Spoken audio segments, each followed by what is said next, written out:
Voilà, la deuxième génération ya papa Simon Kimbangu et totali nengekani lingomba etamboli utatangwana titoko mokolo malelo natina wana ya ko kanisaka dans pratiquement dans quelques mois tokokoma le 26 août 2011 10 ans exactement tolingito mekako la nanu nengekani lingomba ngweza ko etamboli 10 ans durant yango to se poser question, est-ce la division est-elle consommée? Et le monde a invité na ngai na plateau ya lelo papa Simon Claude Kiwa pe papa Okala Carlito nde tokomeka ko réfléchir na bango ensemble motuna ya liboso ndenge na lobi 10 ans yango yezoko koka uta prise ya fonction ya papa Simon oyo ndenge tolobeli yango seconde génération efani na kiti kati na église kimbangiste seconde génération ya lignée ya papa Simon Kimbangu. Est-ce que bosatandaki na déchirement oyo ezomona lelo na lingomba papa Simon Claude Kiwa? Merci beaucoup papa Fora na motuna na yo pe na ndengo ya bibiso soki tosatandaki na bokabwani non mpona biso toyebi ke lokola baloba na bible soki nzambe atikelaki biso progéniture na ye tonga tozala lokola Sodome na Gomorre. C'est-à-dire mpona biso toyebi ke bapapa balakaki biso balobi na biso ete biso toyali Moïse te ndenge papa lobai oyo atikaki bana Israël na nzela na kokomisa bino ntina mboka elaka. Donc s'attendre à une division de l'église ou à une déchirure de l'église, non. Mais ce qui est vrai, toyeba ki ete na mikolo ekoya mubulu ekozala na kati ya lingomba. Mais na koyeba ndenge ekoya na façon nini, non. Koyeba ekouta epai ya banani, non. Toyebaki te. Donc réponse on na kozongisa yango wana. Donc c'était pas n'attente na biso. Papa Carlito, mais et pas na yo nako tuna eloko nini sali que crise ya confiance ya boye et koka ko s'établir kati na lignée ya papa Simon Kimbangu. Merci papa Fora. O yebi ba makamususu ça fait quand même bamboule belé tous en kati ya lingombo yo. Il y a des pratiques autoko benga pratique que o eza pratique kimbangiste o eza pratique non kimbangiste. Wana pe e monanaka. En fait, papa banda bazui destiné à lingomba tango papa Simon Kimbangu bakangiye papa Diangenda na bandeko na ye bazalaki na ko kamba lingomba ti tango bango batiki biso et komona na ke batiki destiné à lingomba na bana na bango ndenge papa ki walobi est-ce que to s'attendaki na situation yango tolobake to s'attendaki te d'accord et ko bimela na forme nini to yebaki te mais il est vrai que place nyoso bana ya nzambe bazali bana ya nzambe bazana likanisio ya bango ndenge bana ya nzambe bakanisaka bana ya satana pe bakokoza na makaniso ya bango pona tina ya likambo ya tata nzambe. Donc vers ba mikolo ya suko ya papa Dialungana to monaki na kati na lingomba moi ba makanisi ekomaki ya kokesana bizaleli pe mingi ekomaki pe ya kokesana makambo mingi toyebaka te na kati na lingomba pe ekomaki komonana na yango tokoki koloba te ke bon pona nini euta kaka ndenge na kati ya liboto tobengi liboto esante oyo ezali peut-être espoir na biso. C'est vraiment difficile maintenant motoaza comporter responsabilité na yo vient pas ya responsabilité pambate papa bate ya kabiso biso nyoso ndenge moko ya koloba ke to na tango toko sala lisusu na mokili ote tala boy na mokolo lelo na mutu ayebi ke papa bate ya kibiso boy o na kosala te pona koloba ke to se dire que pourquoi na kati kaka wana et ça un peu difficile de toute façon mon temps yebi justification n'a pas eu ça devant likambo oyo ntango okeye kokoma sikoyo ndenge totika bino kozala lisusu ndenge wana te yo mpona nini justification ekozala moto ye moko liboso ya tata nzambe ekozala à tort ou na raison wana ekodépendre. Mais il est vrai que papa fora ce que tozoloba division c'est-à-dire que bato bazalaki esika moko bo bakenga mosusu bo bakenga mosusu 10 ans yango oyo banda toloba papa Simon akoma chef spirituel et puis 9 ans yango oyo banda église ekomi bakami bale na ba pratiquement nini nyos. Il s'est dégagé ba résolution oyo et yaki pratiquement kozwa église de 0 degré à 180 degrés. Batu mususu oyo bamona eke bizaleli yaki bakimbangisi ezabo ete baboyaki kolanda makambo wana. Tango baboyi babike oyo tokoki kolanda te biso tomoni ke lingomba ekoki kozala boye nde bato wana babendelaki ntina mokolo ya lelo toza koloba 9 ans pratiquement elingi kokoka o 10 ans banda papa Simon Kimbongo aza papa Simon Kiangana aza komema lingomba. C'est ça. Papa Simon Claude Kiwa toujours na motuna wana ya kotuna crise ya confiance wana na kati ya linia papa Simon Kimbangu. Pourquoi cette crise ya confiance wana mutuelle quoi na kati ya linia papa Simon Kimbangu? Alors que tout le monde a eu batata misato bazaki na complicité moko extraordinaire. C'est vrai papa fora ndenge papa kauto auti koloba. Oui, Batamaye, nabi ba sociologue, aujourd'hui lokola Durkheim, a lobby que pour ce qui est de la religion est l'orgonine. Abi ali système moko solidaire. Oyo système solidaire, il y a ba pratique et puis il y a ba croyance qui unissent une communauté. Hein? Oyo ba bengi église quoi, na sika moko. Donc le fond, il y a religion, telle que la religion kimbangiste, il y a la croyance, il y a la pratique. C'est vrai. Bokaboni, et Koutani, papa Diangenda, le papa Alobi, papa qui se loquait, le papa Dialunga, na batika kibiso autour, il y a la croyance moko, et la pratique moko. Oui, ça là qui te salaki bo moko.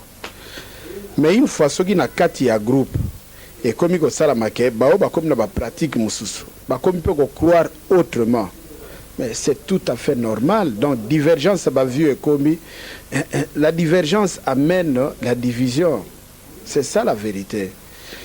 Donc na moment moko lokola papa Kalita lobi to monaki tango papa lingia tika biso la mokili to monaki déjà ba agitation ezalaki lokola utioloba et particulièrement pe na kati ya libota ezalaki na moko peut-être ngai na linga ko kende droit au but le ya ko loba sima to mona ki na période moko ozvi lokola kaya papa Zako qui a préparé des réunions, qui organisait des réunions, qui prétendait déjà comment akoyi kozwa relève. Je me souviens à l'époque où on a papa Mukula Pegepeke, il y avait toute une liste de gens au Bambuto Bazalaki, il y avait une réunion autour, il y a ça à succession qui voulait bien qu'on lui donne la responsabilité pour diriger l'église.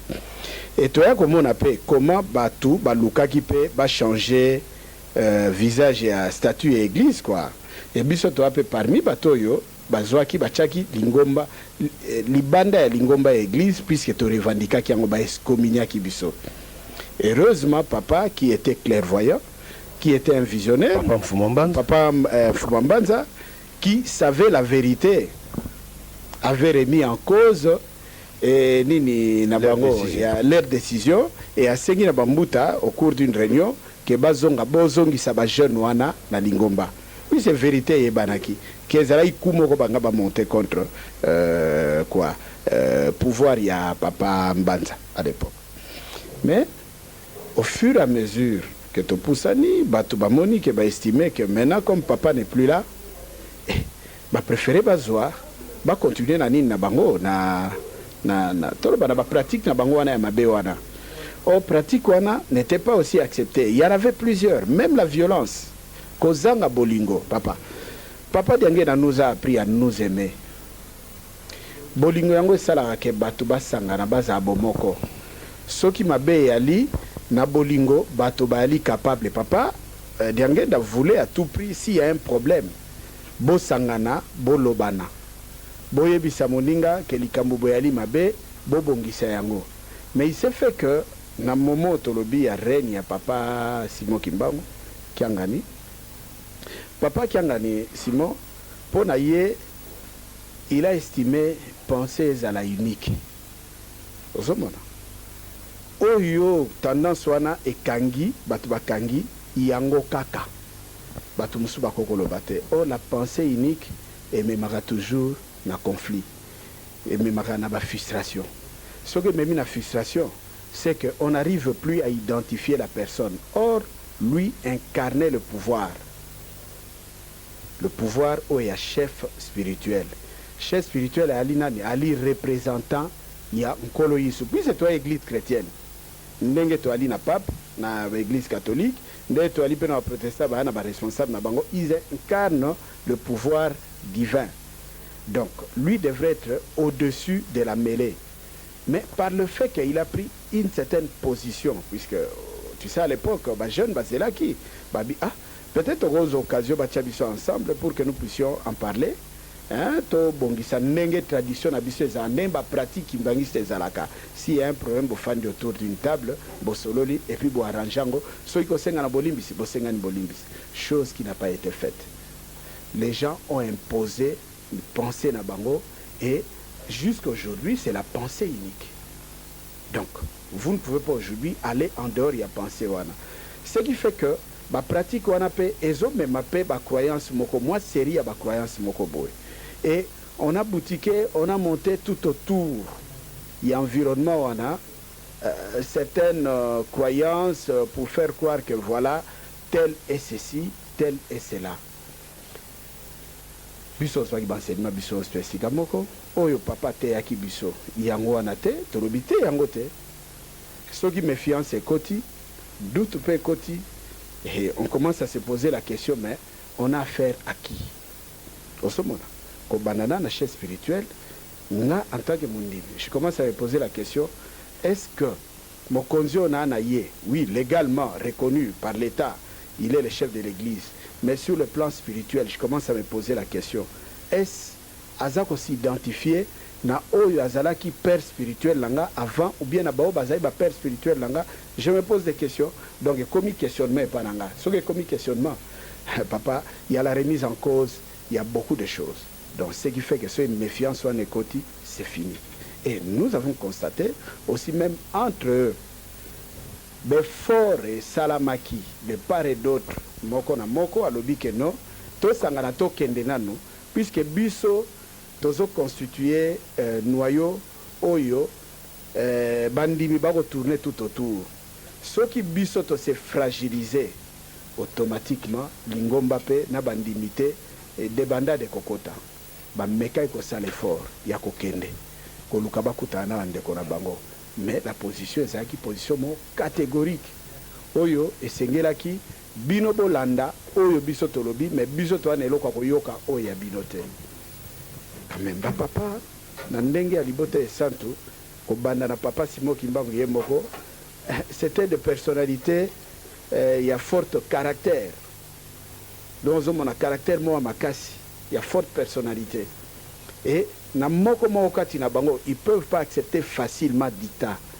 Puis papa Simon Kimbangu ba belge ba lukai ba imposer quelque chose mais puis ces volonté n'était volonté tata nzambete et il n'a pas accepté et ba papa na bomoni o ba tata batikela kibiso yango ezo sala malisulte et ça du point de vue croyance et ça du point de vue pratique et ba désister pe ba lobino on a affaire à d'autres personnes. Merci papa Kiwa, papa Carlito. Les autres soutiennent que c'est parce que la succession n'a pas été préparée. Il y a on a connaître situation tous en anglais vraiment c'est vrai parce que papa Blaise Moula l'a dit lors de sa défense. Il y a des snaïens que succession ils allaient préparée par Papa Mfumambanza et c'est vrai. Merci, c'est ça. Voyez, l'affirmation Moussous Batouaza Kobimisa, peut-être aujourd'hui, puisque l'Église est comme ça, il y a des matières qui relèvent, il y a Bisso Bandimi. Il y a des matières qui ne relèvent pas de Bisso Bandimi. Quand il y a eu succession, disons, moi, transition par Maman Mouilou et Maman Mouilou à Papa Diangenda, c'était pratiquement automatique. Il fallait peut-être la défense à relever la caractéristique qu'il y a préparation. Tu vois, il fallait qu'ils disent voilà ce qu'il fallait, ce qu'il fallait, ce qu'il fallait. Mais ne pas dire que la succession n'était pas préparée. Et pourtant, les papas ont vécu, comme Monaki Bango, et ils ont vécu à côté de leurs enfants, d'accord, et qui incarnent, moi, famille sainte, pour dire que la préparation n'était pas, la succession n'était pas préparée. Dans le secret spirituel, Yabango, est-ce que Papa Blaise était témoin? Alors, s'il ne dit pas que la succession n'était pas bien préparée, aujourd'hui, nous dépendons, comme lui et moi, d'un chef spirituel qui est Papa Simon Kiangani. Donc, il veut seulement dire que Papa Simon Kiangani n'était pas préparé. Il y a quoi assumer Nini à chef spirituel. Là, en ce moment-là, lui aussi remet en cause l'autorité à chef spirituel, puisque nous dépendons jusqu'à preuve du contraire. Sur le plan, il y a droit et tellement comme à la l'égalité, mais aspect spirituel, il y a des choses quand même des papas qui ont lobby, nous pouvons quand même mettre ça en cause. Et ça, c'est pas ce qui est bon quand on commence à porter un jugement envers son chef spirituel. Et ça, c'est très grave. Au place des autres Tindake, il y a quand même une certaine âme kimbangiste, et ça, ce n'est plus en place. D'accord? Quand on se dit, je vois que le chef spirituel, là, il n'a pas bien raisonné. Le fait de dire déjà comme ça, là, en tant que kimbangiste, c'est où on est kimbangiste, on ne l'est pas. Mais pourquoi? Peut-être il y a des aspects qui nous poussent à dire des choses comme ça pendant qu'il ne le faut pas. Pourquoi? Puisqu'on s'est dit, le chef spirituel au sein de l'église kimbangiste, Ndenge Papa Kiwalubi représente une certaine personnalité, une certaine divinité telle que acte n'y soit opposé, décision n'y soit opposée, c'est venu de Dieu. Et c'est à travers lui, Nzambe a sali Likambouana. Et ce qui m'a Kambouana au niveau de Bisobato, et comme il à gauche, à droite, je ne pense pas que c'est bon.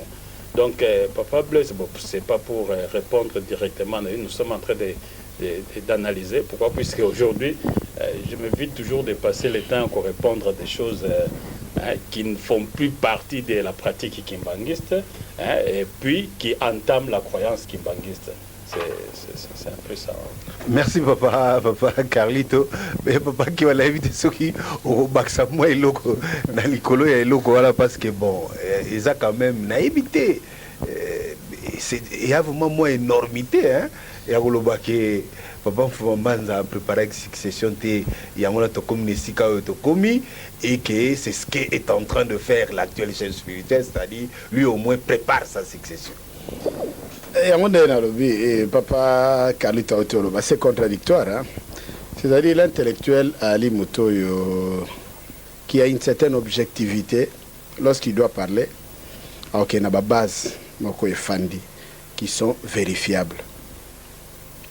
Et puis l'intellectuel, c'est cette personne qui doit avoir une certaine honnêteté dans son discours. On doit sentir... il na lignement à conduite, ce gars Zui, il constitue même repère moko pona baninga mususu. Donc je voulais dire ceci, défendre une thèse, mais il faudrait au moins au lac qui s'appelle Nabatou que tu as une certaine personnalité. Je l'ai dit dans sens tini. Aujourd'hui la succession n'était pas préparée.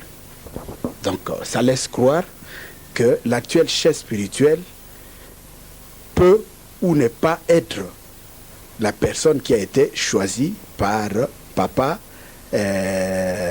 Dialungana. Vous comprenez? Et là aussi, c'est dangereux. Puisque Leloyo, il est là derrière lui, il est là derrière ses idées. C'est lui qui est parmi les gens qui développent maintenant certaines pratiques ou certaines croyances dans cette tendance-là, qui est contraire à ma croyance, à ma pratique, ou les une église kimbangiste. Est-ce que c'est honnête intellectuellement? Ou bien, on peut dire encore, c'est correct intellectuellement? Puis moi, je pense que l'intellectuel doit être un leader d'opinion. Et il doit savoir quand il dit quelque chose, et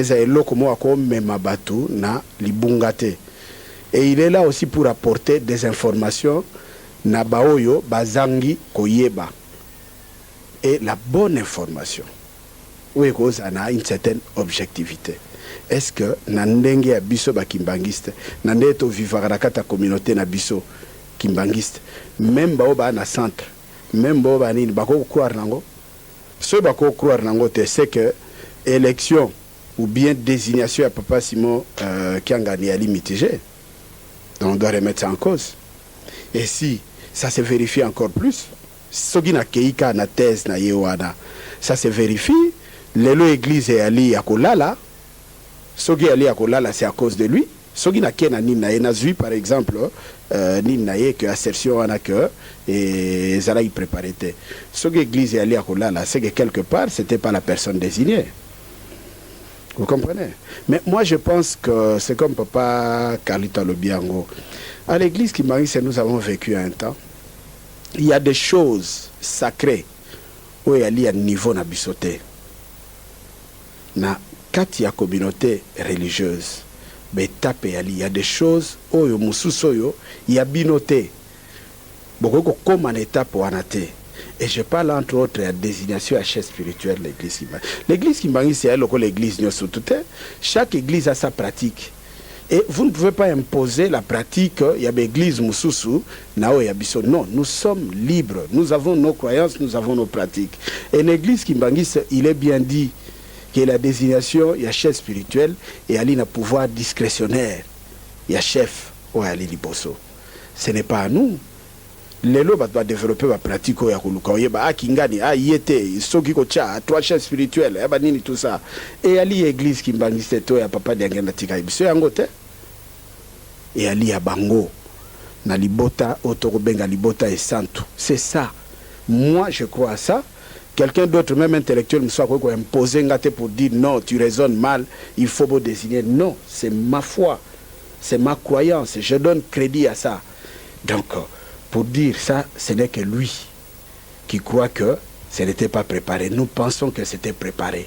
Mais ce qui est vrai, il y avait déjà des coquilles au Ezalaki. Et Nzambe a rétablir toujours vérité na place na yango. C'est ça. Merci papa Simon Claude Kiwa. Nzambe a rétablir vérité na place na yango. Mais papa Carlito, lelo tokoki koloba nini penza oyezo bloqué pour que ba papa bakoko Simon Kimbangu wana bazonga kozala esika moko nini ezo bloqué. Merci papa Fora. Oyebi de toutes les façons na ba aspect sociologique bato sok bazali esika moko ce n'est pas exact et sengeli kaka te ke bato ba yokanaka par moment tokoza ba divergence ya ba opinion. D'accord? Nga papa Fora lo bibo nga la moni zandengo na te. Mais qu'est-ce qu'il faut faire pour que batu bazala ensemble? C'est-à-dire que moi tolérance il faut ezala. Bon papa Fora je comprends. Et ce n'est pas pour autant que papa Fora tode papa qui il faut ba imposer ngai logique moko yo monique c'est en dehors. Nous sommes en train de tourner autour de la pratique, de la croyance Kimbangiste. Nous ne sommes pas nés de la dernière pluie pour nous le baquet. Les pratiques et les croyances Kimbangiste c'est bien côté. D'accord? Nous avons vu papa Diangenda, papa Kisolokele, papa Dialungana. Nous avons eu enseignement à Bango. Donc ce n'est pas 10 ans après qu'on peut nous effacer tout ce qu'on a appris dans papa Misatoana. Donc, le lot dire que qu'est-ce qui bloque dans les principes à règlement à conflit, hein, on essaie d'étaler, d'accord, qu'est-ce qui nous divise, qu'est-ce qui nous unit, d'accord. Ce qui est dégagé, bon, ce qui nous unit, déjà, ça c'est déjà une mise en évidence, d'accord. Ça ne vaut pas la peine de l'exhaler par rapport à ce qui nous unit. Or, à notre niveau, ce qui unit Bissonyoso, c'est qui? C'est Simon Kimbangu. D'accord? Est-ce que Simon Kimbangu toko kabolaye? Yozwa loboko, yozwa lokolo, yozwa nini? Ça nous unit. Maintenant, les aspects qui nous divisent, je me rends compte qu'il y a plus d'aspects à Bomoto.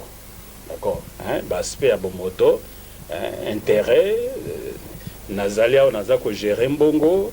Tant mususu bon ceux qui veulent toyer boyer ngaba kolongola ngai place naza ko gérer na ko perdre tu vois ba aspect wana eza ba mo une fois non, mais, papa Carlito pardon motuna nanga ezalaki centré uniquement na lignée à papa Simon Kimbangu et le goni les ont bloqué bango pour ba se remettre ensemble na moni na bandimité pour chacun de nous a koyo za na makanisi intérêt na yende ngoloki mais na niveau na bango.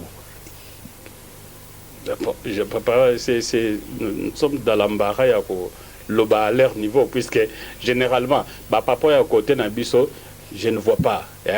Nandenge to yoka kabango, na tikala ko yoka to ezako bloqué bango, pour nani bas à l'ensemble. Tu vois, c'est ça. Bon, papa Fora, on va aller plus loin. Il y a eu volontaire, des bons offices qui s'étaient prêtés pour nakoluka ko sangisa bango. La présidence était impliquée même directement, d'accord, ou sinon par sa famille. Il y a eu des émissaires qui sont partis de la présidence vers Mokoto, de la présidence vers Nkamba.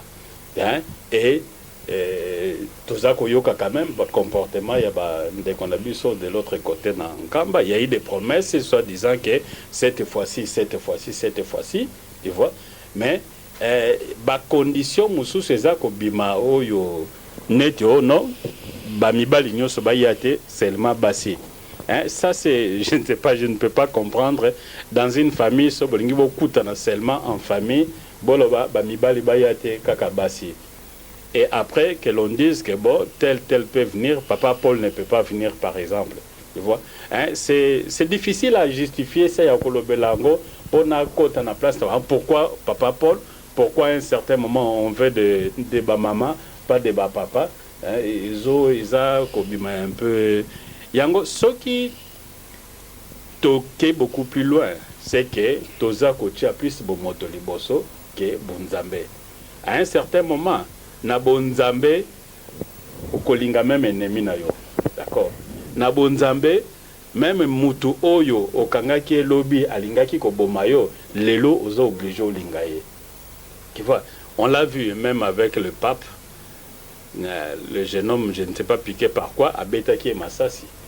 Donc, le pape n'a eu la vie sauf qu'à l'hôpital, et après, à quelque rendre visite, na bourreau na prison. Il a même demandé que Babi Misaye. Si, à notre niveau, le pape peut faire des choses comme ça, mais la famille, Oya Papa Simon Kimbangu aussi ne peuvent même pas chercher Yakoluka Okutana, c'est quand même un peu grave. On voit ça, même dans les circonstances où tout le monde se rencontre dans une étiabibembe. C'est des circonstances où ennemis, Kutanaka. Pourquoi? Puisque c'est dans des occasions de malheur, mais ça fait que, bon, il arrive que le collaborateur j'ai difficile à expliquer ça. Merci papa Carlito. Mais papa Simon Claude Kiwa nalinga ki koleka malamongo na tunayo sikoyo tozoko vivre révision à procès à papa Simon Kimbangu. Toujours na logique wana il y a exclusion, les autres ne sont pas là, les autres sont là, mais tu continues à révision à procès à papa Simon Kimbangu. Alors, naïbité tout le monde a fait réhabilitation. En 91, il y a papa Simon Kimbangu. Est-ce ça volonté à papa ou est-ce innovation il y a papa Simon Kimbangu qui a gagné pour que tu vives révision ou tu vivre actuellement ou bien ils ont une volonté il y a papa Misato. Effectivement, pas fort.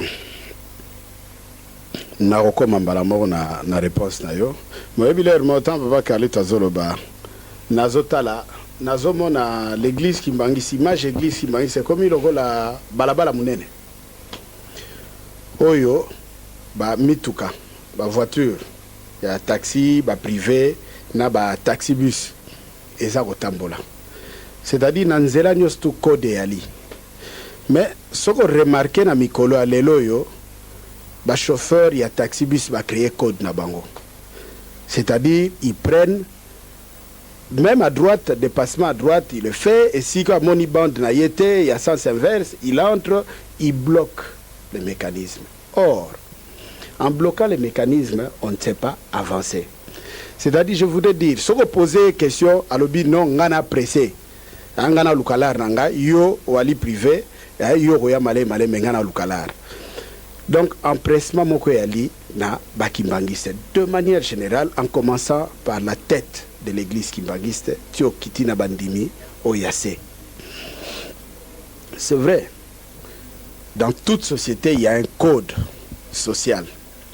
Code social ce qui a respecté papa nanga na lobby conflit moko kozala et tokozala na crise moko ya identité.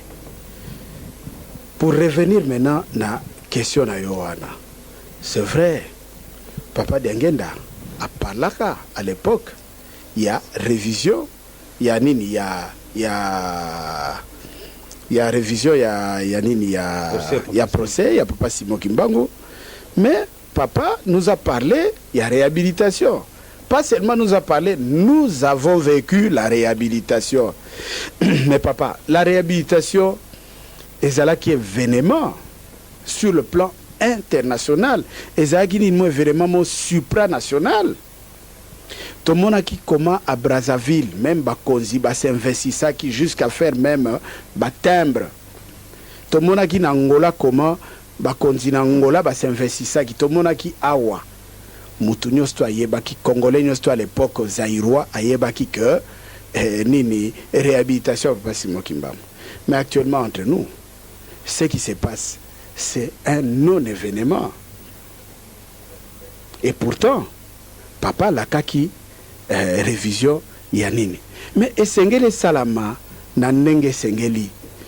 Nous sommes une église chrétienne, une église où on doit mettre l'amour au-dessus de tout et non le gain au-dessus de tout. C'est un problème. Il y a argent. Là, par moment, je commence même à me dire, je me sens un peu frustré, je me dis, mais comme il dit le Mokoboé qui s'est fait, ce qui s'est fait autour de ça, le folklore qui s'est fait autour de ça, malheureusement, aujourd'hui, même ces procès, il y a ghettoisé. C'est une histoire, il y a ghetto. Qui le sait? Zoa micro-baladeur, balance la ville à Kinshasa, pose la question sur le procès Simon Kimbangu. Qui le connaît? Mais papa Simon Kimbangu, c'est un grand.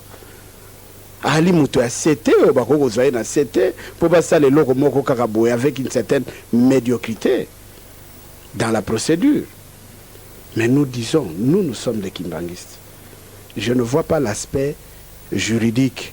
Je n'entre même pas dans le procès du point de vue procédure ou quoi.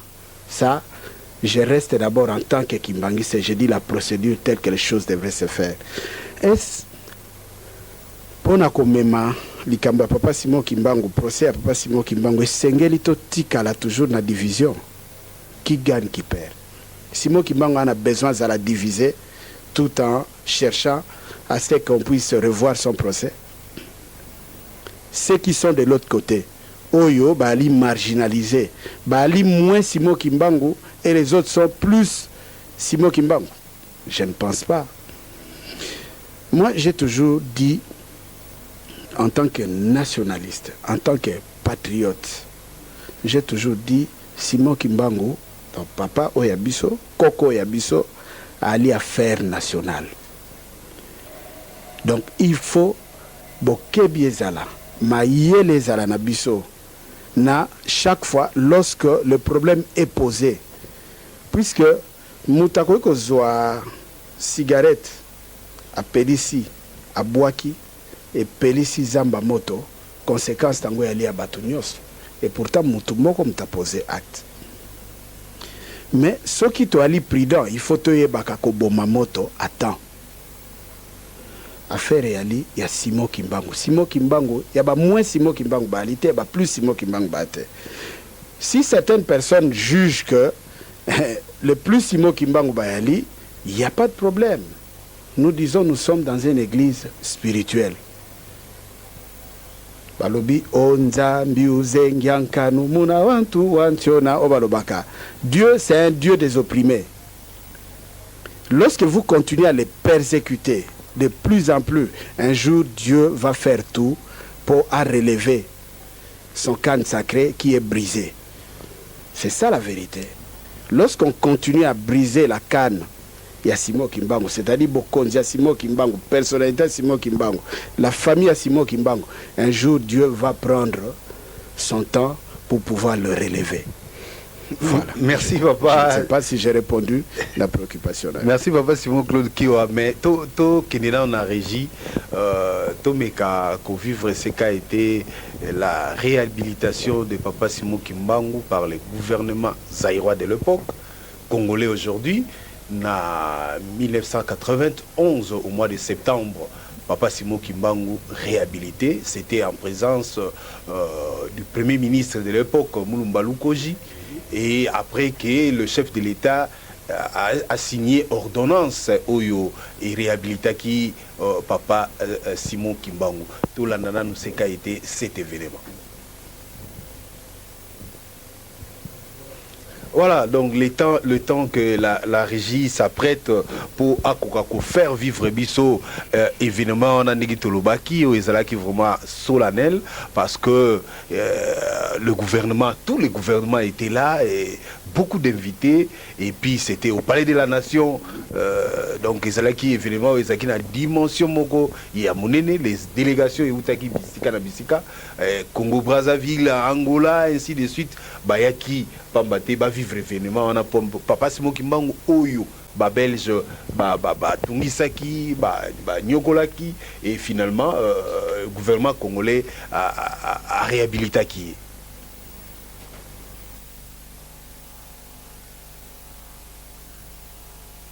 l'histoire sera tournée non seulement pour l'église kimbanguiste et pour la nation zaïroise en général. Si les décisions de loi ont toujours été adoptées dans cette salle, aujourd'hui, la loi, ou vous voulez le principe, qui avait reçu Simon Kimbangu hier comme étant prisonnier politique, sera bel et bien déboulonné.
Là, donc, c'est l'arrivée, il y a différentes personnalités dans le palais de la nation pour nous assister à la cérémonie de réhabilitation. Il y a Papa Simon Kimbangu, et Zalaki, en 1991, le 12 septembre 1991, on a palais de la nation, où on a Sikaboïtozago vivre l'arrivée à son éminence, Papa Diangenda Kuntima.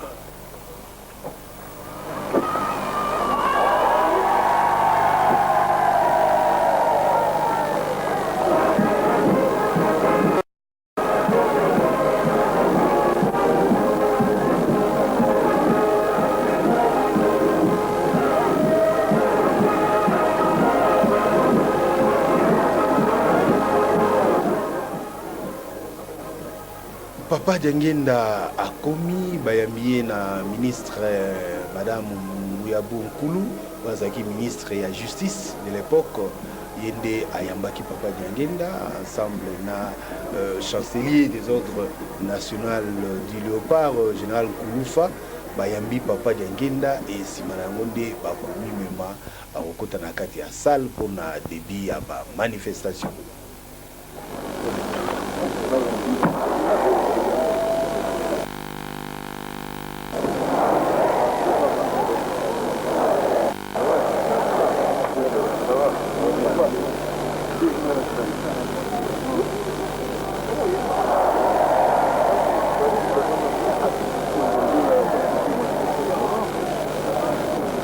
La conférence nationale souveraine, c'est justement à l'occasion d'une grande cérémonie, la cérémonie de réhabilitation d'un grand compatriote, Simon Kimbangu, qui fut condamné par les colonisateurs belges pour avoir déclenché un mouvement d'éveil spirituel qui a eu des implications et des ramifications profondes. Et nous sommes donc ici au Palais de la Nation. Le Premier ministre qui va présider cette cérémonie vient d'arriver. Bientôt, les choses vont démarrer ici, au Palais de la Nation, qui est arboré au vert et blanc, couleur de l'église kimbanguiste. Ce n'est pas donc une affaire de l'église kimbanguiste seule, c'est une affaire de toute la nation, car les Aïrois reconnaissent en Simon Kimbangu un grand compatriote qui avait lutté pour la dignité de l'homme noir. Le gouvernement zaïrois a donc décidé de le réhabiliter aujourd'hui à travers cette cérémonie grandiose que vous allez vivre en direct à partir de sur place. Le Premier ministre vient d'arriver.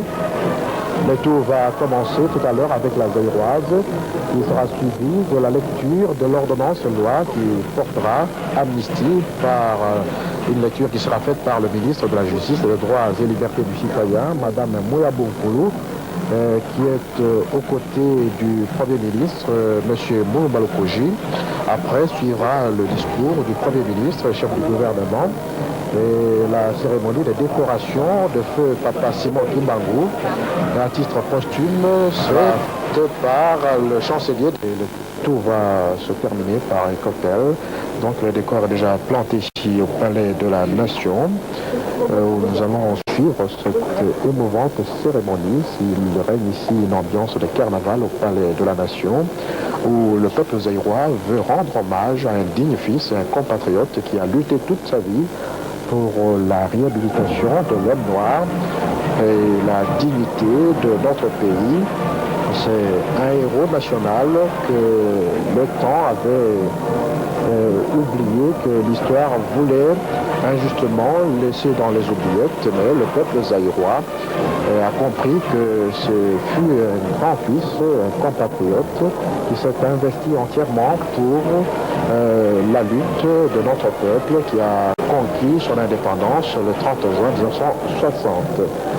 Le monde kimbanguisme, c'est un monde extraordinaire, et une église solidaire, une église unifiée,